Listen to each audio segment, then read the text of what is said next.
Kevstar said the place where I made the dioramas was turned into an office for working at home, planning on converting an old shed outside into a workshop of sorts. Do Oh, it, wow, dude. cool. It doesn't matter where you do your stuff. It matters of the content you put up. So you can do it anywhere, and as long as you got like, I'm not even gonna tell you what our studio looks like, but you know what? It's our studio. You know what I mean? And not everybody has cash and Yeah. opportunity to have all these awesome places. So Oh, yeah, yeah, any way you can set up shop, dude, go for it. If that's your dream, dude, do it, bro, yeah. and let us know so we can check it out. And it doesn't have to be like this professionally built and arranged and wired studio. If you saw what the rest of this studio looks like, we're it's such a shoestring budget that I don't focus necessarily on what we're recording on, but more what we're recording, because there's in all honesty, I can't tell the difference between a 4K video and a 720 a video, 720K video. So Yeah, I don't focus on that kind of stuff. I do use an iPad right now. We're on an iPad recording the live stream.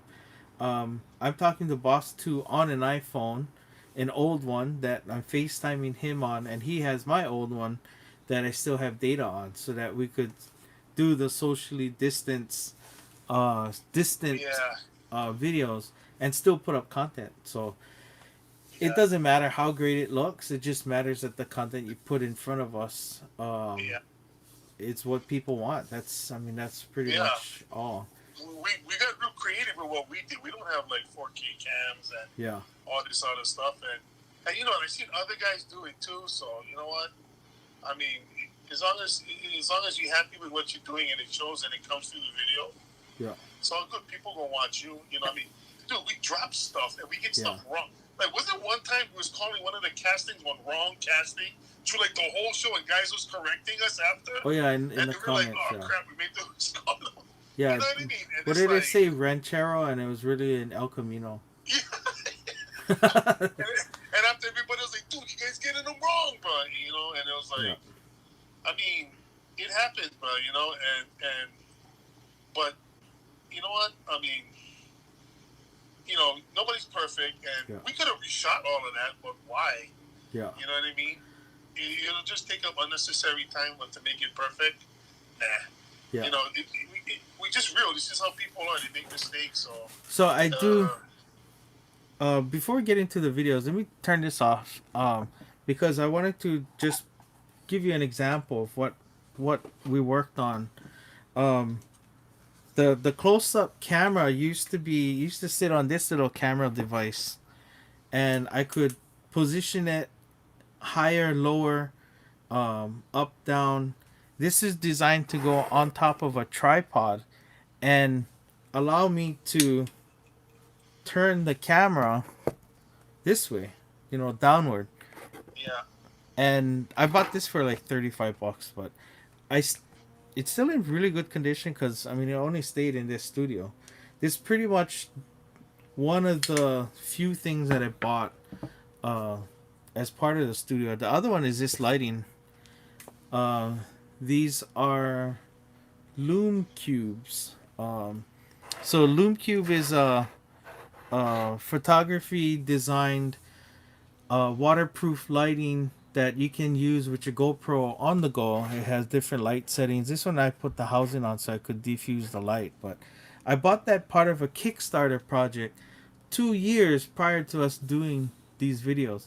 And if you look at our early videos, the pictures were dark because I totally forgot I had these lights in my bedroom sitting there. All I used them for was taking pictures. And if you was to snap a picture, you can turn this off and it detects light. So when you flash a normal camera's flash, when you take a picture and the flash goes out there, this light will detect it and also flash too. So you can have. This is probably the most expensive item I bought that we use for the videos. This right here, because this costed the Kickstarter project was about $200 for me to get two lights. I have two. Here's the second one, and they're sitting on these dollar tripods. I didn't even All know right, where. Charles. Take it easy, Charles. Have a good night, brother. Yeah, Charles, good to see you again.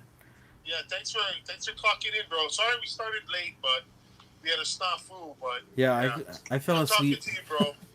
But yeah, Uh, that's probably the only two things I really bought a lot or paid a lot of money for, and that I bought them before we did the channel, or I bought the lights before we did the channel. And that's the only thing consistent throughout the whole 3 years. I think I didn't have this iPad then. I think I had yeah, the other one.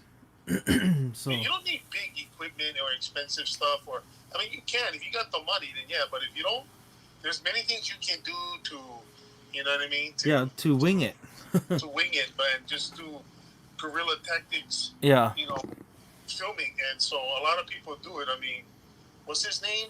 Um, that was his name. The guy that the director that did Lord of the Rings. Oh. Um. That was his name. I don't remember. I don't remember at the I moment. get his name on the tip of my tongue. I just can't remember.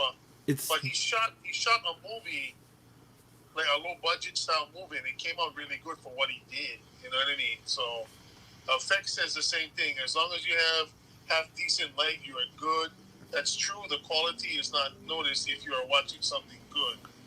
yeah. Steven says studio looks like a very messy McDonald's. Thanks, Steve. Except that McDonald's has food, this one doesn't. Yeah, exactly. Kevstar says BRB just making a cup of tea. Nice. What kind of tea you make? Yeah, Peter Jackson. Mahalo sex. Yeah, Peter Jackson. I think his first project. I forgot what it was, but it was a low budget film, and he didn't have like good equipment. I think he made it on a what is that camera called? It's like a regular camera, not a regular camera, but Like a Sony? no, not a something like that, but one up from that, where you can actually film. I forgot the name of it, but he used something like that to film it. I was reading about. I was like, what? And I was like, damn, bro. I was like, that's what he used to make the movie. So yeah, I mean, if you're creative and you know this, I mean, you'd be surprised at what people do to get around a lot of stuff, man. I mean, if you watch Commando, when Arnold is holding Sully up by his leg and says, "Hey, Sully, remember when I told you I'd kill you last? Yeah, you did, Major. I lied," and you let him go. Yeah, if you look good, you can see the cable holding up on his leg. Believe me, I was devastated when I saw it. You know, I was like, wait, this movie was real. So yeah, I mean, the Ashtons. Wait, Oh, okay, is that what it was called? Eating diecast might be a little hard to digest. Yes, Stephen, it is. yeah. Especially when it comes out the other end. Yeah. But you know what I thought of when I saw Steven put eating diecast is Instagram has a guy that he's like toy destructor or something, and all he does is stick toys in a machine and grinds it up. And I don't know why, but I watch it. See? Yeah. So it's just what you do. Yeah. Fix said he just bought white lights for his studio. So he doesn't have any direct lights, just the ceiling lights. Oh. Yeah, we had something like that too. That's why we had to buy all this other lighting and all that. But you know, we didn't have to spend big bucks. Yeah. Well, the know, first camera we used for the close up was an actual camera. It was I think it was like a Sony something. Yeah. But it when it records, it darkens the video, so it needed light. The Yeah. iPhones, the iPads, they kind of work with the lighting and adjust. So when I have these on this dim setting, it's simply just to add a little more. It's to reduce shadowing, but just a little light in there so that it doesn't look like dull colors. Kind of just make them a little more vibrant. All right.